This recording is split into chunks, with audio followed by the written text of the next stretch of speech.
Leitura em áudios do livro Uma Vida de Obediência, 7 Disciplinas para a Vida do Cristão, de Elizabeth Elliot, pela Fiel Editora. 14º e último capítulo, Troca minha vida pela dele.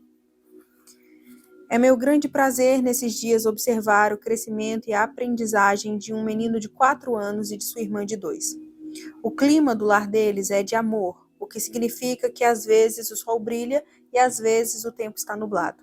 Há muita risada, leitura de histórias, jogos, pipoca junto ao fogo, carinho, cadeira de balanço e canto de hinos. Há também disciplinas físicas ocasionais. Uma mãe e um pai que amam seus filhos não podem permitir que eles sigam seus próprios caminhos. Eles desejam para seus filhos liberdade e alegria, coisas que nenhum ser humano caído pode encontrar sem instrução, exemplo e correção. Bem-aventurados os que guardam as suas prescrições e o buscam de todo o coração. Quando os filhos se rendem de bom grado às instruções dos pais, o clima é ensolarado para todos. Quando eles se recusam, as nuvens de tempestade se acumulam. O mesmo menino e a mesma menina avidamente consentem à sugestão de uma história ou de um pouco de pipoca. Eles não estão tão ansiosos para recolher os brinquedos ou comer brócolis. Se ao menos os pais pudessem fazê-los ver que o propósito em todas essas coisas é a felicidade final e a plenitude dos filhos. Eles os amam o suficiente para dizer não à maioria dos programas de televisão, não para ficarem acordados até tarde, como alguns de seus amigos, não para comer porcarias. Seus pais os amam o suficiente para exigir uma hora de solitude e tranquilidade para cada criança a cada tarde. Eles os amam o suficiente para ficarem de braços cruzados enquanto as crianças aprendem a fazer coisas sozinhas, coisas que os pais são fortemente tentados a fazer por eles. Eles os amam o suficiente para permitir que, quando o crescimento em sabedoria e a independência o exigem, os filhos sejam feridos, tenham dificuldade e, às vezes, até mesmo falhem. Disciplina é o mesmo que punição? Perguntou-me uma jovem mulher. Ela ficou perturbada com a ideia de que Deus queria vingar-se. Eu lhe dei 1 Coríntios 11:32. Mas, quando julgados, somos disciplinados pelo Senhor para não sermos condenados com o mundo. A punição de Deus sobre seus filhos nunca é uma retribuição, mas sim uma correção. Sabemos que somos realmente seus amados filhos e filhas, compartilhando a disciplina da qual todos compartilhamos, para um alto propósito, a saber que um dia possamos compartilhar da santidade dele, obter vida. A história de Jonas ilustra poderosamente a tolice de dizer não ao nosso Pai que está nos céus. Ele pensou que poderia escapar de fazer o que Deus pediu. Em vez de ir para Nínive como ordenado, pegou um navio para Tarsis, pensando que estava fora do alcance do Senhor. Uma decisão como essa está fadada a resultar em uma tempestade de uma espécie ou de outra, e no caso de Jonas foi um furacão, literalmente. Pense nos problemas dos quais ele poderia ter sido salvo se tivesse obedecido. A tempestade, o horror de ser jogado para fora do barco, as mandíbulas do grande peixe que se aproximava, vindo do fundo escuro do mar, o trauma de ver-se de fato engolido, e 3 dias inimaginavelmente terríveis dentro do estômago da criatura. Mas foi o amor inexorável que o seguiu, mesmo naquela escuridão. Foi, de fato, o amor de Deus que ordenou aquele estranho meio de salvamento para seu profeta voluntarioso, o que o próprio profeta veio a reconhecer na oração que fez de dentro da barriga do peixe. As águas me cercaram até a alma, o abismo me rodeou, e as algas se enrolaram na minha cabeça. Quando, dentro de mim, desfalecia a minha alma, eu me lembrei do Senhor, e subiu a ti a minha oração no teu santo templo.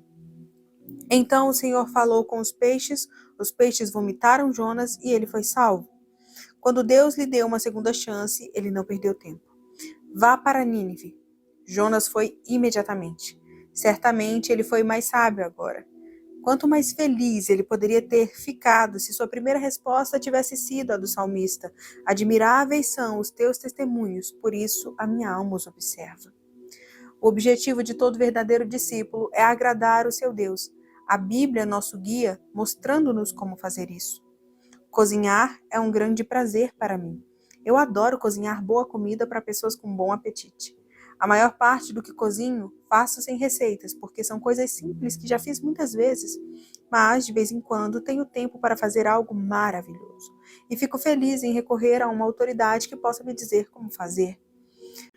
Se há uma massa choux que eu preciso para os profiteroles, eu não invento a receita à medida que vou avançando, escolhendo jogar 2 xícaras de farinha em água fervente antes de adicionar a manteiga.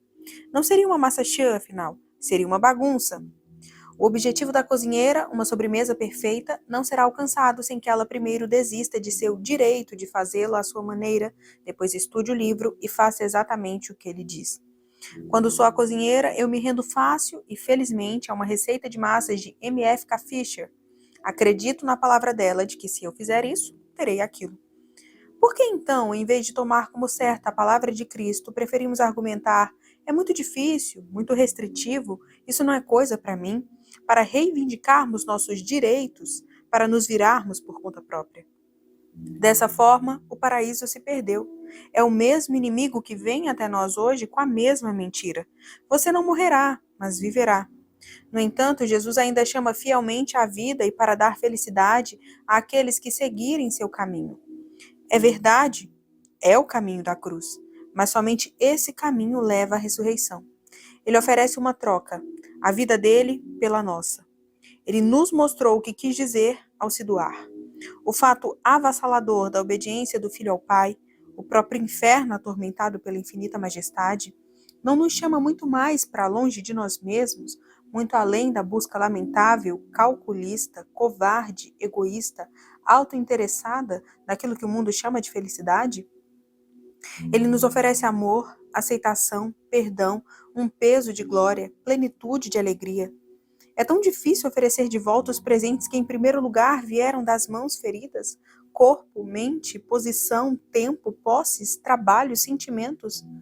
É claro que não esgotamos a lista de coisas que devem se render, incluímos apenas uma amostra como forma de ajudar a perceber o princípio da auto-oferta, que funciona da seguinte forma: se sofrermos com Cristo, reinaremos com Ele. Se um grão de trigo morre, ele produz frutos. Se renunciarmos ao nosso luto, Deus nos dá uma veste de louvor. Se trouxermos nossos pecados, Ele os substitui por um manto de justiça. A alegria não vem apesar da tristeza, mas por causa dela.